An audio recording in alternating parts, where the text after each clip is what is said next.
பாலச்சந்திரன், இந்த இஷ்யூ பொதுவாக எந்த அரசா இருந்தாலும் போராட்டம்ன்றது இருக்கும், அதை அணுகிறது, அந்த போராட்டத்தின் கோரிக்கைகளை வென்றெடுப்பது, அரசு அதுக்கு செவிமடுப்பது, இது எல்லாமே நடக்கிறது தான். இந்த தூய்மை பணியாளர்கள் போராட்டத்தில் இந்த அரசு அணுகிய விதத்தை எப்படி பார்க்குறீங்க? அதில் சில விமர்சனங்கள் இருக்கு, அதை நீங்க எப்படி மதிப்பிடுறீங்க? இல்ல, அரசு அணுகிறது மட்டுமில்லை, தூய்மை பணியாளர்கள் என்ன கேட்டாங்க அப்படிங்கிறது முக்கியமான ஒரு விஷயம். இதுல பணி நிரந்தரம் செய்யப்பட வேண்டும் அப்படிங்கிறது இரலவெண்ட். என்ன திரு மணி அவர்கள் சரியா சொன்னாரு, இது ஏற்கனவே பிரைவேட் செக்டர்ட்ட போய்கிட்டு இருக்கு. அப்ப இது அரசு பணி நிரந்தரம் செய்ய முடியாது. அதனால அது இரலவெண்ட். அப்ப நிறைவேற்ற முடியாத ஒரு கோரிக்கையை பின்னாடி உள்ளவங்க எல்லாம் சத்தம் போடக்கூடாது. இப்போ எல்லாருக்குமே தெரியும், 15 மண்டலங்கள் இருக்கு சென்னை மாநகரத்துல. 10 மண்டலங்கள் ஏற்கனவே தனியார் வசம் தாரை வார்க்கப்பட்டு விட்டது. யார் ஆட்சியில? இவங்க சசிரேகாவுக்கு தெரியும், அது அதிமுக ஆட்சியில் தான் கொடுக்கப்பட்டது. அப்ப இது பிரைவேடைஸ் பண்றது, திரு மணி கரெக்டா சொன்னார், பிரைவேடைஸ் பண்றது நல்லதா கெட்டதாங்கிறது ஒரு பக்கம் இருக்கட்டும். ஆனா இந்த பிரைவேடைஸ் பண்றது நிப்பாட்ட முடியாத ஒரு சூழ்நிலை வந்துகிட்டு இருக்கு. இன்னைக்கு டிரான்ஸ்போர்ட் கூட அது வந்துகிட்டு இருக்குன்னு சொன்னார். இப்ப இன்னைக்கு உள்ள பிரச்சனை இவங்க கேட்கறது எங்களுக்கு ஏற்கனவே 1/3 சேலரி இன் ரியல் டேர்ம்ஸ் குறைஞ்சிருது.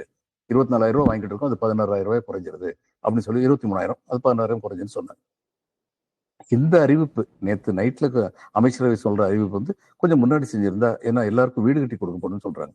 இந்த இதுல 23,000 வீட்டு வாடகைக்கு நிறைய செலவழியும். அப்ப அந்த வீட்டு வாடகை செலவு மிச்சமாகும். அது பள்ளி கல்வி செலவு மிச்சமாகும். இதெல்லாம் கொஞ்சம் முன்னாடியே சொல்லியிருந்திருக்கலாம் அப்படிங்கிறது என்னுடைய அபிப்பிராயம்.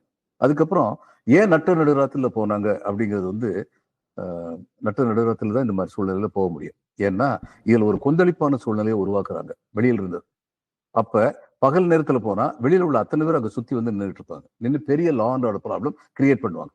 நான் லா அண்ட் ஆர்டர் பார்த்தவன் கையாண்டுங்கிற முறையில சொல்றேன். இது ராத்திரி தான் போகணும், அதுவும் அமைதியா சொன்னாங்கன்னு சொல்றாங்க.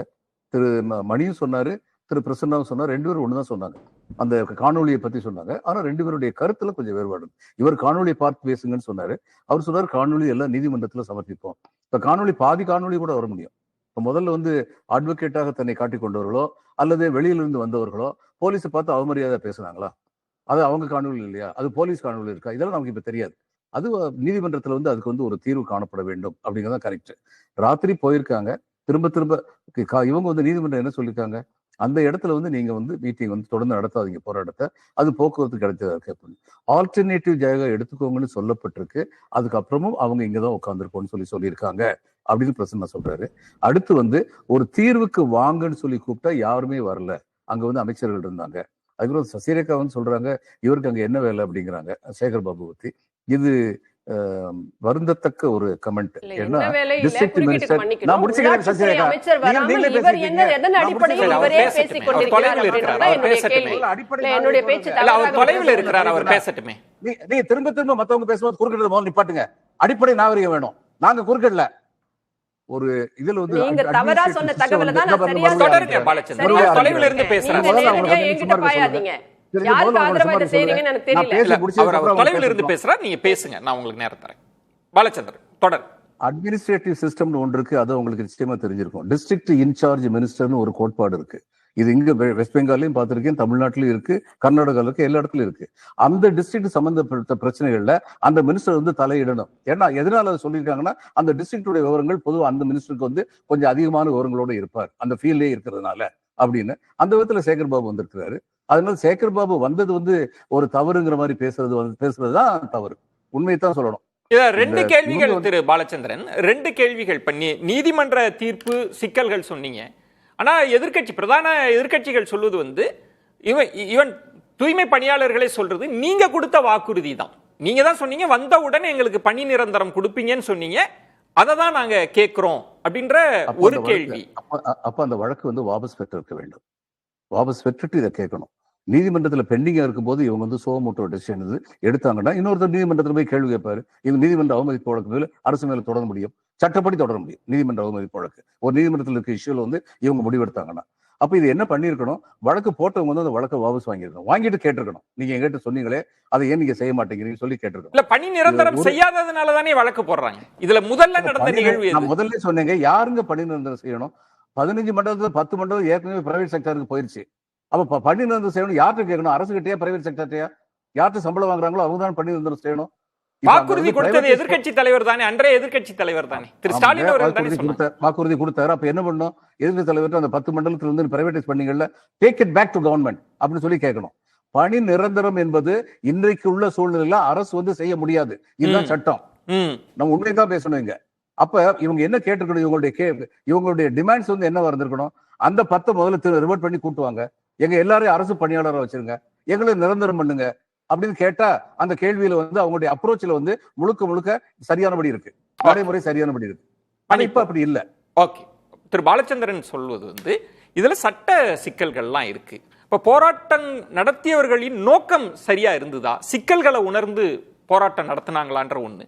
நள்ளிரவு விஷயத்துல பாலச்சந்திரன் சொல்றார், ஒரு நிர்வாகம் எப்படி செயல்படுன்றதையும் அவர் சுட்டி காட்டினார். இல்ல, பாலச்சந்திரன் சார் சொல்றது வந்து ஓரளவுக்கு நான் ஏத்துக்கிறேன். ஆனா அதுல முக்கியமான ஒரு விஷயம் என்ன, this is a social problem.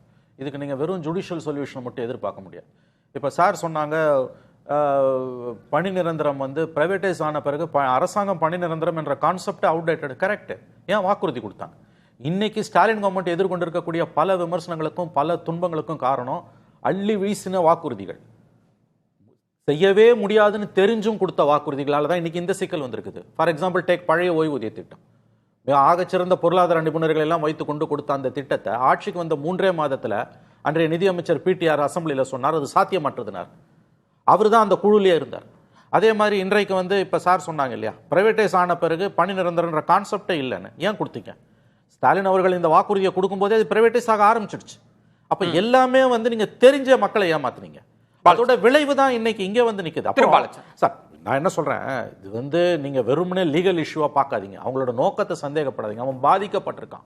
ஒரு நாள் தமிழகம் முழுவதும் தூய்மை பணியாளர்கள் வேலை நிறுத்தம் செஞ்சாங்கன்னா நம்ம பொழப்பெல்லாம் வந்து நாரிடும். இல்ல, அந்த இடம் தான் அது, அந்த உணர்வு இல்லாமையா இந்த அரசு அணுகுது. அப்படிதான் அதுதானே பிரச்சனை. இப்ப நான் இல்லங்க ரொம்ப பிராக்டிகலா முடிச்சிடும் பிரச்சனை வரேன், முடிச்சிடுவேன். அதாவது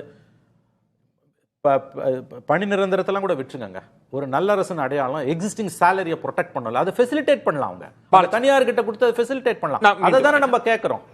திரு Balachandran, I agree with Mr. Mani. அதாவது நான் சொன்னேன்ல, இந்த ப்ராமிஸ் கொஞ்சம் முன்னாடி பண்ணியிருந்தா உங்களுக்கு வீடுகள் வந்து தரப்படும், வீடு உங்களுக்கு சொந்த வீடு வர்ற வரைக்கும் அதுக்கான சப்சிடிஸ் தான் நாங்க ஏற்பாடு பண்ணுவோம் அப்படின்னு சொல்லியிருக்கலாம் அரசு. சோசியல் ஜஸ்டிஸ்ல வந்து இந்த அரசு வந்து பின்வாங்குது அப்படின்லாம் சொல்ல முடியாது. எத்தனையோ விஷயங்கள்ல சோசியல் ஜஸ்டிஸ்ல முன்னாடி நிற்கிறாங்க. இதுல வந்து இந்த மாதிரி ஒரு பிரச்சனை வந்தபோது சில சமயங்கள்ல வெளியில இருந்து வர்றவங்க பிரச்சனையை வந்து துரிதப்படுத்துவாங்க, வேகப்படுத்துவாங்க. இன்னும் 8 மாசம் நிறைய அது நடக்க போகுது. இது தேர்தல் வர்ற வரைக்கும் நடத்த போறாங்க. இதுக்கு ஆட்சியில் உள்ளவங்க தயாரா தான் இருக்கணும், தங்களை ஆயத்தப்படுத்திக்கணும். இதை இன்னும் கூட கவனமா கையாண்டு இருக்கலாம். இந்த அறிவிப்பை முன்கூட்டியே கொடுத்திருக்கலாம். 2 விஷயம் இல்லைங்க, நான் திரும்பவும் சொல்றேங்க. ஒரு ஆட்சி 10 ஆண்டு ஆட்சியில இந்த மாதிரி நலவாரியமே இல்ல, தலைவரே நியமிக்கப்படல, அவர்கள் கவனிக்கவே படலைங்கிறது ஒரு இஷ்யூ. அது மலையளவு இருக்கு. நாங்க தான் அதை தொடங்கணும், நாங்க தான் அவங்களுக்கு பாதுகாப்பாக இருக்கோம், நாங்க தான் பாதுகாப்பா இருக்கோம் அப்படிங்கிறது 2வது எங்களுடைய விஷயம். மணியண்ணன் என்ன சொல்றாரு, சேலரி விஷயத்துல நீங்க வந்து ஆரம்பிச்சிருக்கணும்னு. இந்த தனியாருக்கான அந்த கொடுக்கிற அந்த விஷயங்கள்ல சேலரியை தீர்மானிக்கிறது வந்து தனியார் நிறுவனங்கள் தான். இந்த பிரச்சனை வந்த 2வது நாள், இந்த செகண்ட் டே இட்செல்ஃப் மாநகராட்சி அந்த நிறுவனத்தை கூப்பிட்டு நீங்க இந்த சேலரிக்கு ஒத்துக்க சொல்லுங்க அப்படின்னு சொல்லி சம்பள ஊதிய மேயர் வந்து ஒரு இடத்துல பேசுறாங்க. அண்ணன் சேகர் பாபு அமைச்சர் வந்து பேசுறாரு. சசிரேகாவுக்கு எப்பவுமே வந்து பேசுகிற போது ஒரு தனிநபரை மட்டுமே அவங்க மையப்படுத்தி பேசுறது தவிர்க்க. நான் அதுக்குள்ளார போலங்க. சேகர் பாபு அண்ணன் வந்து எப்படி பேசினாருன்னு கேட்கிறாரு. இந்த மாவட்டத்தினுடைய, சென்னை மாவட்டத்தினுடைய, கிழக்கு மாவட்டத்தினுடைய அமைச்சர் அவர். கூட்டு பொறுப்பு அவருக்கு இருக்கு. இன்னும் முதலமைச்சரால அசைன் செய்யப்பட்ட அமைச்சர் அவர். அவருக்கு பேசுவதற்கு முழு உரிமையும் அதிகாரமும் இருக்கு. நான் இல்ல இதை முடிச்சிடறேன். சம்பளத்தை 2வது சுற்றுலயே உறுதி பண்ணிட்டாங்க. சம்பளம் குறைக்கப்படாது, சரி, பணி பாதுகாப்பு உண்டு. உங்களை எடப்பாடி பழனிசாமி வந்து இந்த எதுவுமே சொல்லாம 12,000 பேரை ஒரே நைட்ல நான் தூக்குவேன், காலி பண்ணுவேன் எஸ்பி வேலுமணி சொன்னார். ஒரு நிமிஷம் ப்ளீஸ் ப்ளீஸ், நான் பேசி முடிச்சு, நான் ஆதாரத்தை காட்டுறேன். பேசி முடிச்சு, நான் பேசி முடிச்சு ஒரு இடைவேளை எடுத்துக்கலாம். சசிரேகா, இது என்னோட நான் பேசி முடிக்கிறேன். சசிரேகா